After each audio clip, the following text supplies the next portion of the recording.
மாண்புமிகு பேரவைத் தலைவர்களே, அமைச்சர் அவர்கள் இந்த வெளிவட்ட சாலை விரைந்து அமைக்கப்படும், ஒரு பகுதி தவறுன்னு சொல்றதுக்கு நெஞ்சார்ந்த நன்றியை தெரிவித்துக் கொள்கிறேன்.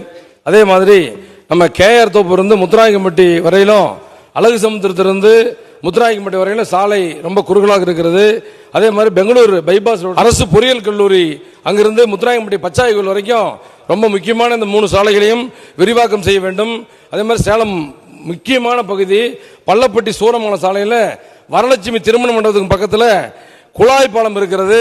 எங்களுடைய மாண்புமிகு சுற்றுலாத்துறை அமைச்சர் இடத்திலே சொல்லும் பொழுது, அவர் ஆய்விலே மாண்புமிகு ராஜேந்திரன் அவர்கள் ஆய்விலே சொல்லும் பொழுது கூட அந்த பாலத்தை உடனடியாக செப்பனிட்டு தர வேண்டும் என்று அன்றைக்கு சொன்னார்கள்.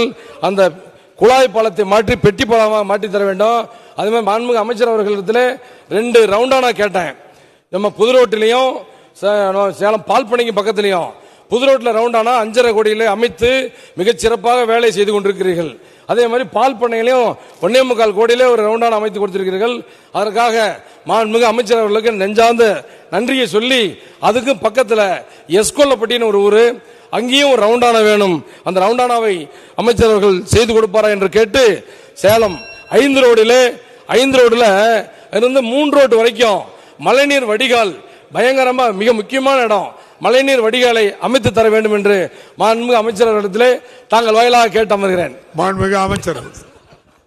மாண்புமிகு பேரவைத் தலைவர்களே, அவர் ஒரு கேள்விக்கு பதிலாக 9 கேள்வியை தொடர்ந்து அவர் கேட்டிருக்கிறார்கள். எனக்கு வந்திருக்கிற பதிலின் அடிப்படையில் அவருக்கு நான் பதில் சொல்ல முன்மொழிகிறேன்.